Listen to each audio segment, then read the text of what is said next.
The art of pivoting. Why your dead plan is not your destiny. Life is not a ruler. It is not a rigid, unyielding piece of wood, marked with predetermined notches that you must hit at exactly the right time. When we view life as a linear progression, we set ourselves up for a specific kind of agony. The agony of the straight line. We believe that if we deviate even a fraction of an inch from the path we drew at 20, we have somehow missed the mark. But the reality of existence is far more fluid. Life is a river. It winds, it bends, it recedes during droughts, and it overflows during storms. A river doesn't apologize for changing its course when it meets a mountain. It simply finds a new way to reach the sea. Many of us are suffering today, but not for the reasons we think. We believe we are suffering because we have failed. We look at our bank accounts, our unfinished degrees, or our fractured relationships and label them as loss. But the truth is much more subtle. You are not suffering because you failed.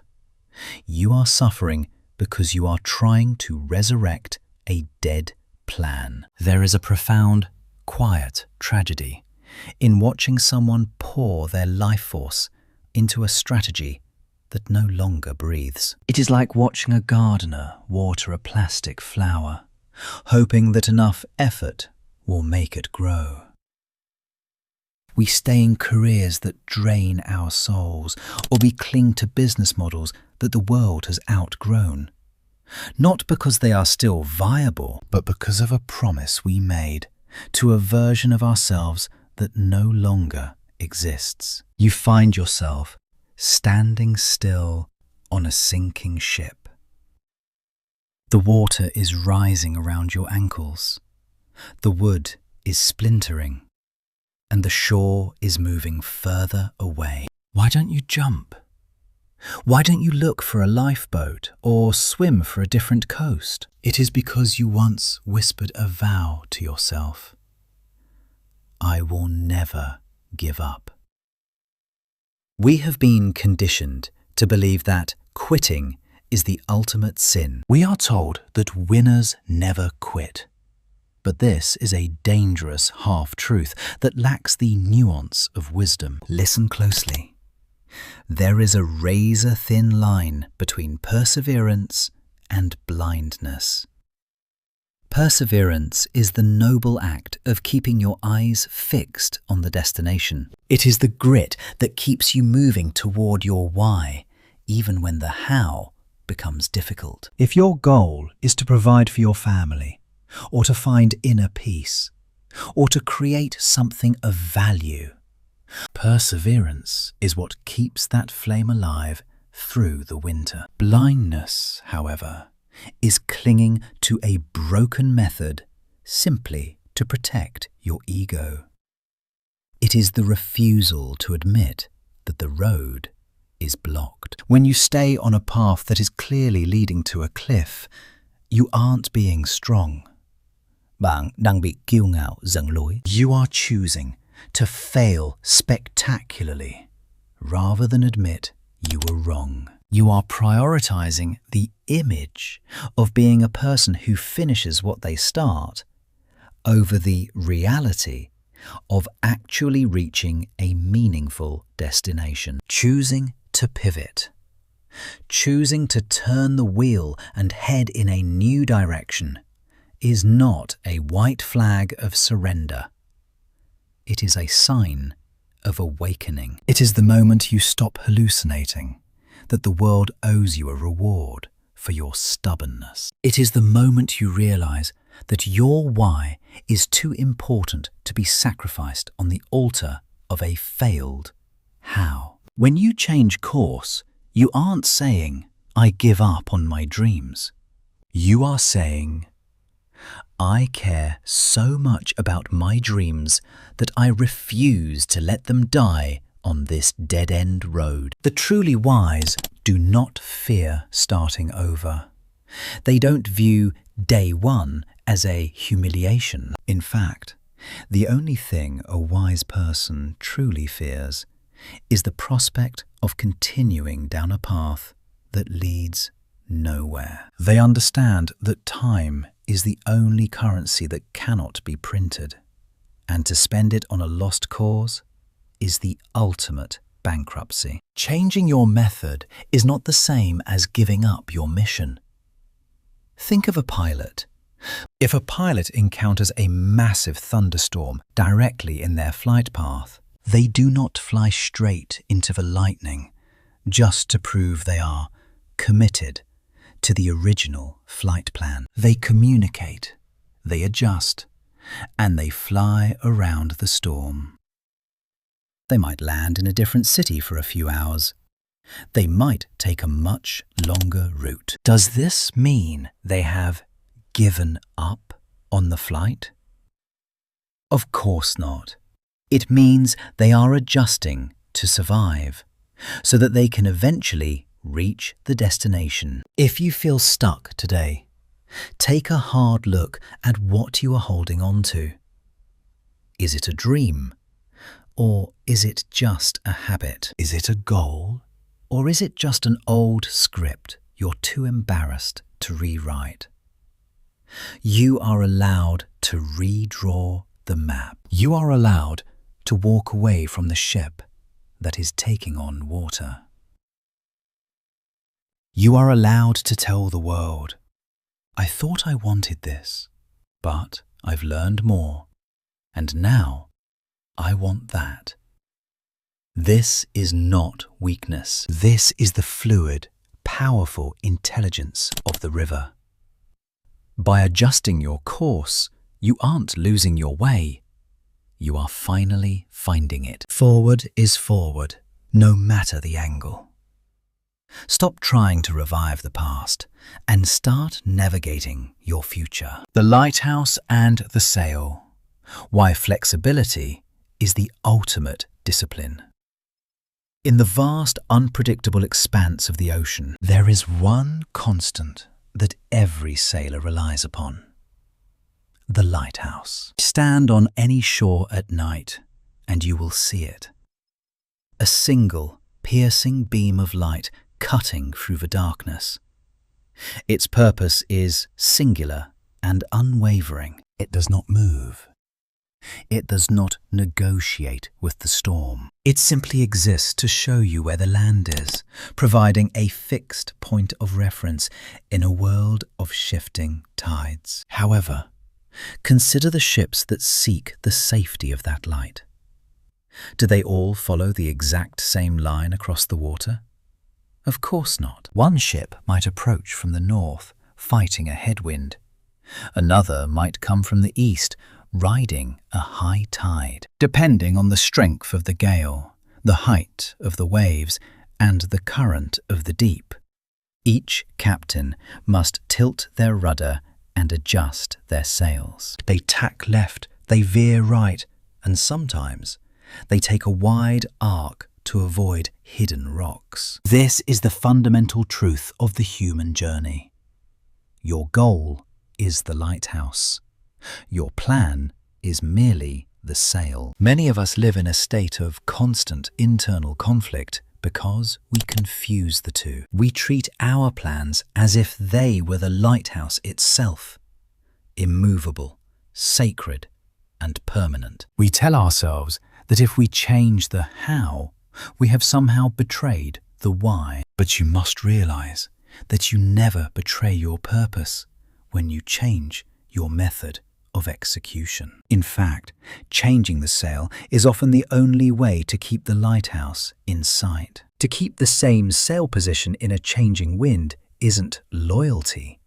It is a recipe for a shipwreck. Reflect for a moment on the origin of your current master plan. For most of us, our plans were drawn up at the very beginning of the journey. Think about who you were when you first decided on this path. Perhaps you were younger. Perhaps you were more idealistic. Or perhaps you were simply operating under the weight of someone else's expectations. One thing is certain. You drew that map when you had the least amount of information. When you started, you didn't know about the storms that were brewing just over the horizon. You didn't know about the unexpected responsibilities that would land on your shoulders. Most importantly, you didn't yet know the true extent of your own endurance, your hidden talents, or the things that would eventually break your heart. You were an amateur sailor drawing a map for an ocean you had never crossed. So, ask yourself the hard question. Why are you letting a less experienced version of yourself from the past hold the steering wheel for your future? Why do we give so much authority to our past selves, while ignoring the wisdom we have gained through the actual struggle? We act as if the you from 3 years ago was a prophet, and the you of today is just a failure for not living up to that prophecy. This is the source of profound resentment and burnout. When you try to force a new complex reality into an old simplistic map, the friction creates heat. The heat of anger, the heat of exhaustion, and the heat of self-hate. You aren't failing. You are just trying to use a map of the city to navigate a mountain range. We need to redefine what it means to be a person of character. We are taught that discipline means never changing. We are told that a strong person is someone who says they will do something and then does it, no matter what. But that is a rigid, brittle definition of strength. True discipline is not the absence of change. True discipline is the presence of honesty. Authentic discipline is the courage to sit down with yourself and admit, this way is no longer working. This method is costing me my mental health, my relationships, or my integrity. I need a new solution. It takes far more discipline to admit you were wrong and start over than it does to continue down a familiar, failing road out of pride. Honesty is the highest form of self-regulation. It is the ability to look at the data of your life and adjust your sails accordingly. When you finally gather the courage to tear up the old map, something miraculous happens. You don't lose your direction. You don't suddenly become lost. Instead, for the first time in a long time, you are actually present. By letting go of the should have been, you finally see what is. Tearing up the old plan is not an act of destruction. It is an act of liberation. It is the moment you stop being a slave to your past decisions and start being the master of your current reality. You are freeing your energy to find a route that actually works. You are giving yourself permission to use the 100% of the information you have now rather than the 10% you had then. The lighthouse is still there. It hasn't moved. The destination remains as worthy as it ever was. But the wind has changed, and you are finally wise enough to move the sail. You are not lost. You are finally navigating the empty bleachers, overcoming the ghost of public judgment. One of the heaviest anchors preventing you from steering your life in a new direction is not a lack of resources or a lack of talent. It is something far more invisible and insidious. the paralyzing fear of judgment from those around you. We live our lives as if we are walking on a brightly lit stage, convinced that every move we make is being scrutinized by a judgmental crowd. You fear the moment you decide to pivot. You fear the whispers that might follow when you abandon a path everyone expected you to finish. You worry they will call you inconsistent, flaky, or unreliable. You stay in a career you hate or a lifestyle that suffocates you simply because you don't want to face the awkwardness of explaining why you changed your mind. But here is a truth that will set you free if you allow it to sink in. Your life is not a play written for the entertainment of an audience. You are not an actor, bound by a script to satisfy a director or a crowd. Yet we treat our personal decisions as if they were public property. We weigh our happiness against the perceived opinions of people who, in reality, are barely paying attention. The audience you are so terrified of, the bleachers filled with critics you imagine watching your every move, is actually empty. The reality of the human condition is that everyone is the protagonist of their own internal drama. While you are losing sleep, wondering what they think of your career change, they are losing sleep, wondering if their own marriage is failing, if their own debts are mounting, or if they left the stove on. Everyone is busy repairing their own sinking ship. No one has the spare capacity or the long-term interest to monitor your mistakes for more than 5 seconds. To them, your scandalous change of heart is a fleeting thought between lunch and a business meeting. To you, it is your entire destiny. Do not sacrifice the decades of your future just to satisfy the ghosts in your mind for 5 seconds of perceived approval. This fear of judgment often stems from our relationships with the people who have known us the longest. We feel a misplaced sense of loyalty to stay the same person they first met. But growth, by its very nature, requires change, and change inevitably creates distance. You must accept a difficult but necessary law of social evolution. Some people are meant to be a character in a specific chapter of your life, but they are not meant to be in the whole book. There are friends, colleagues, and even family members who were the perfect companions for who you were 5 years ago. They fit your old habits, your old insecurities, and your old level of ambition. But as you climb higher, the air changes. Your priorities shift. Your frequency alters. If these people are only capable of connecting with the past version of you, a gap will begin to open. Many people view this gap with guilt. They see the growing distance as a betrayal of friendship or a failure of loyalty. But it is neither. It is a recalibration of frequency. Think of a radio.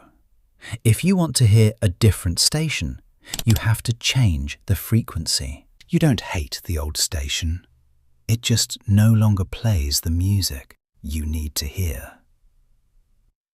Similarly, as you grow toward your true destination, you will naturally move out of range of those who are committed to staying where they are. This is not an act of hostility. It is a law of nature. If you try to force yourself to stay at a lower frequency, just to keep old friends comfortable, you will eventually begin to resent them and yourself. True loyalty is not staying stuck in the mud with someone.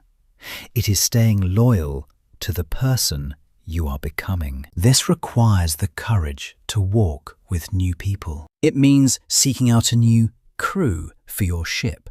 People who don't just know your history, but who respect your destination. There is a profound difference between a friend who loves your comfort and a friend who loves your growth. The former will try to pull you back to the shore because they are scared to be left behind. The latter will help you adjust the sails because they want to see you reach the lighthouse. Walking with new people might feel lonely at first. It might feel like you are losing your roots, but you are actually just outgrowing a pot that has become too small for your spirit. Surround yourself with those who are not intimidated by your evolution. Seek out those who challenge your discipline, sharpen your clarity, and celebrate your pivots. Stop living for the ghosts in the empty bleachers. Stop performing for people who aren't even watching. The only person you have to face at the end of the journey is the version of you that could have been. Be brave enough to disappoint the world if it means being honest with yourself. The stage is yours, the audience is gone, and the horizon is waiting. It's time to stop acting and start sailing. The tyranny of the clock. Why divine delay is your greatest preparation. Perhaps the most pervasive and destructive mistake we make in the modern age is the attempt to impose rigid deadlines on processes that require natural, organic maturation. We live in a world obsessed with early achievement. The 30 under 30 lists, the overnight viral successes, and the pressure to have our lives figured out by the time we leave our 20s. We treat life as if it were a 100-meter sprint, where every second of delay is a step closer to failure. We look at the clocks of those around us, peers who are getting married, colleagues who are buying homes, or friends who are landing executive roles. And we use their progress as a whip to punish ourselves. We see their speed as our inadequacy, and their arrival as our tardiness. But here is a fundamental truth of the universe. Nature does not hurry, yet everything is accomplished. You do not scream at a seed to sprout faster, and you do not berate a tree for taking decades to reach the canopy. Why then do you treat your own soul with such impatience? The delays you are experiencing in your life are rarely the punishments you perceive them to be. We often view a waiting season as a sign of rejection or a lack of talent. But in reality, life's delays are a form of filtration. They are a divine screening process. If success were easy and instantaneous, it would have no weight. It would be fragile. The time it takes for you to reach your destination is the time required to build the character necessary to sustain you once you get there. If you were handed the crown before your neck was strong enough to support it, the crown would break you. Stretching the timeline is not an indication of failure. It is a sign of profound preparation. Think of the botanical world. The most beautiful, resilient flowers often bloom the latest in the season. The weeds grow fast. They pop up overnight, but they are gone with the first frost. The mighty oak, however, spends years simply establishing a root system. To an outside observer, nothing is happening for a long time. There is no fruit, no height, no shade. But beneath the surface, the tree is doing the invisible work of anchoring itself. A longer timeline means your roots are going deeper into the earth. The taller the building you intend to build, the deeper you must dig the foundation. If you see others rising faster than you, do not be envious. They may be building on sand, while you are currently digging through bedrock to ensure that when your structure finally rises, no storm can ever knock it down. Do not force yourself to reach the finish line when your soul is not yet ready to carry the weight of that success. There is a specific kind of tragedy in arriving before you have matured. We see it in the lottery winners who go bankrupt and the child stars who lose their way. They achieved the destination, but they hadn't undergone the transformation. The journey is not just about getting somewhere. It is about becoming the person who belongs there. If you are being delayed, it is because there are still lessons you need to learn, strengths you need to forge, and illusions you need to shed. Furthermore, we must stop worshipping the first. History does not record the names of those who finished the earliest. It records the names of those who refused to quit. No one cares what age a great novelist was when they wrote their masterpiece, or how many years a scientist spent in a dark lab before their breakthrough. We only care that they stayed the course. The world remembers the persistence, not the pace. Arriving late is 1,000 times better than arriving empty, or worse, giving up halfway because you felt you were behind. You must learn to walk by the rhythm of your own heartbeat, not by the frantic pulse of the crowd. The urgency of society is a lie designed to keep you in a state of constant anxiety. When you live by other people's deadlines, you are living a life of reaction, not intention. You are chasing shadows. When you finally decide to honor your own timing, you reclaim your power.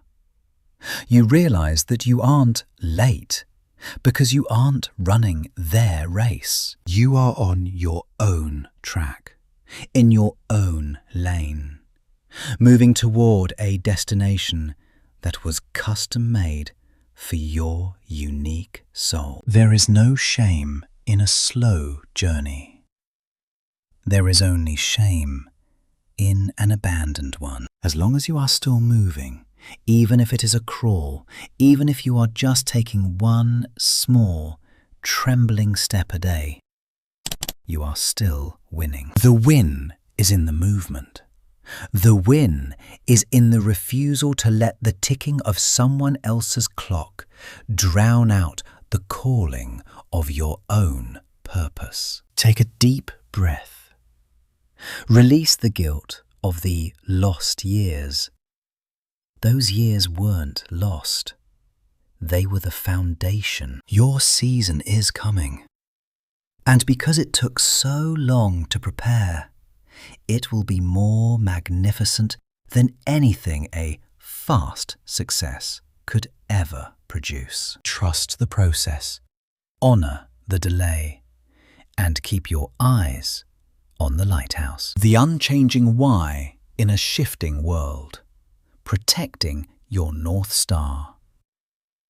In the final analysis of any great journey, after the dust has settled and the storms have passed, we must confront the most vital truth of human existence. In a world characterized by relentless volatility, where technology evolves overnight, where social circles dissolve, and where personal circumstances can flip in a heartbeat, almost everything is subject to change. Your career may pivot, your health may fluctuate, and your environment may transform. Yet, amidst this chaos, there is one element that must remain untouchable, sacred, and absolute. The reason you started. This is your why. It is the original spark that ignited your ambition. It is the core intent that pushed you to take the first step when you had nothing but a dream. While the world demands that you be flexible with your how, your soul demands that you be stubborn about your why. Changing your path is a sign of intelligence. It shows that you are observant, that you are learning from the terrain, and that you are wise enough to avoid a cliff. Changing your plan is a sign of flexibility.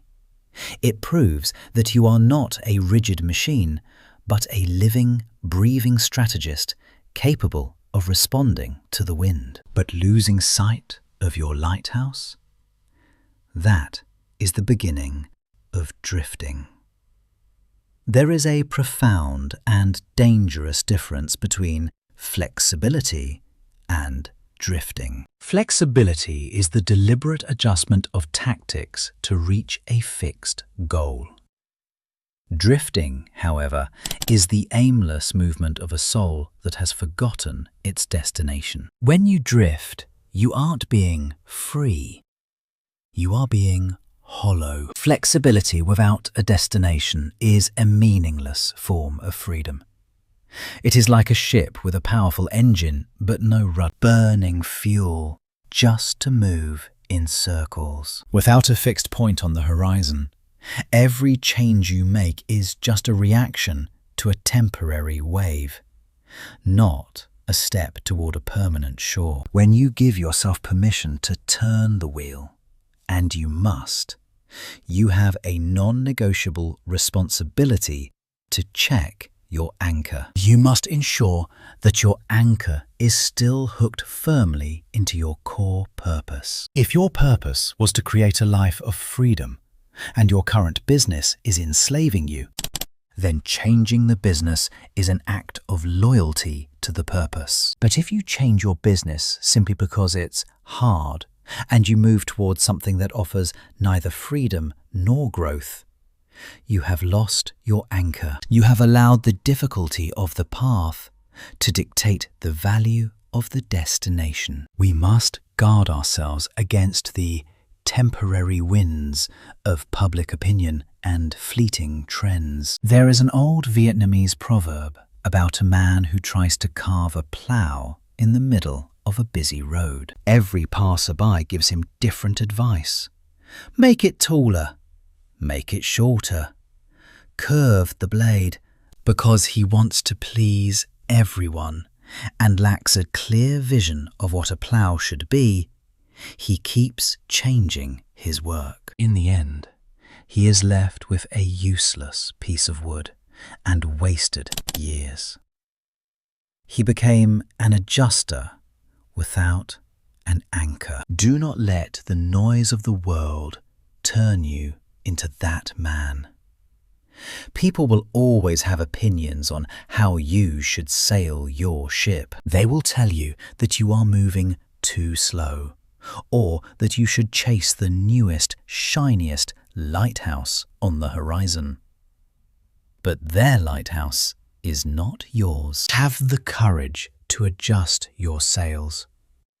Be the master of your mechanics. If the wind blows from the north, tilt your canvas. If the tide pulls south, adjust your rudder. If the crew leaves, learn to sail alone for a while. These are all necessary adaptations for survival. But while you are adjusting those sails with courage, you must be absolutely ruthless in protecting the light on the horizon. Protecting your destination requires a certain kind of holy intolerance.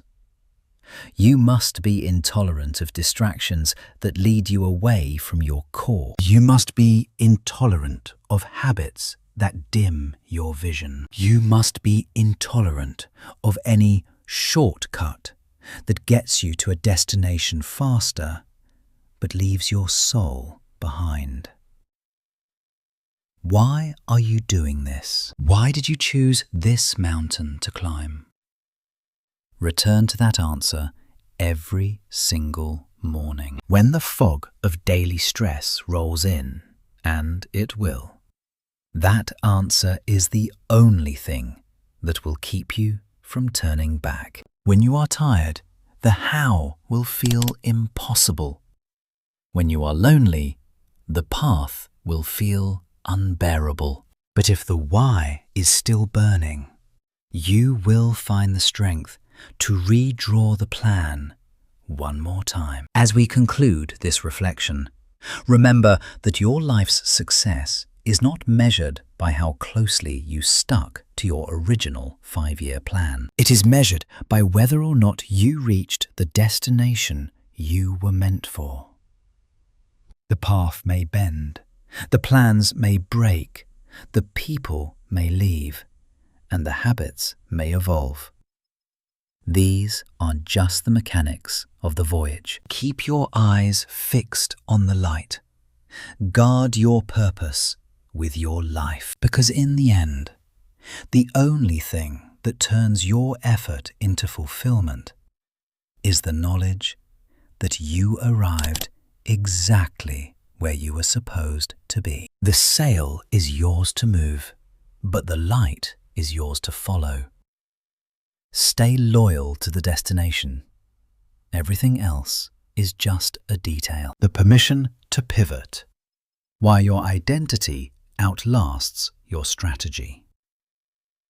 There is a heavy, unspoken burden that many of us carry, a belief that to be strong or successful, we must be unbreakable. We operate under the crushing weight of a perfectionist myth, that once we choose a direction, we must sprint toward it, without ever pausing, stumbling, or gasping for air. But the reality of the human spirit is far more fragile and far more beautiful than that. If you are reading this and you feel the weight of the world on your shoulders, listen closely. You are allowed to be tired. Exhaustion is not a sign of failure. It is a sign that you have been in the arena. It is a biological and emotional signal that you have been giving your life force to something meaningful. When you feel that bone-deep fatigue, you do not need to punish yourself for lacking discipline. You need to rest. You are allowed to take a breath, to go silent, and to retreat to the shore to repair your spirit. A weary sailor is not a bad sailor. They are simply a sailor who has faced a real ocean. Furthermore, you must grant yourself the most radical form of grace, the permission to change direction. We often stay in situations that no longer serve us because we are afraid of being called inconsistent. We fear that if we change our career at 40 or end a long-term project that isn't working, we are admitting defeat. But there is no nobility in continuing a mistake just because you spent a long time making it. You are allowed to turn the wheel. You are allowed to admit that the version of you who started this journey was looking for something different than the version of you who stands here today. Pivoting is not an act of surrender. It is an act of high-level intelligence. It is the refusal to let your past self kidnap your future self. And perhaps most painfully, you are allowed to start over with entirely new people. One of the hardest parts of growth is realizing that your original crew may not have the capacity to sail into the deep waters you are heading toward. You might feel a misplaced sense of guilt for outgrowing the circles that once felt like home. But you are allowed to seek out new mentors, new partners, and new friends who understand the person you are becoming rather than the person you were. Walking away from misaligned relationships is not a betrayal. It is a necessary part of protecting your destiny. However, amidst all these permissions, the permission to rest, to turn, and to leave, there is one thing you are never allowed to do. You are not allowed to forget who you are and where you are going. Your identity is not your job title.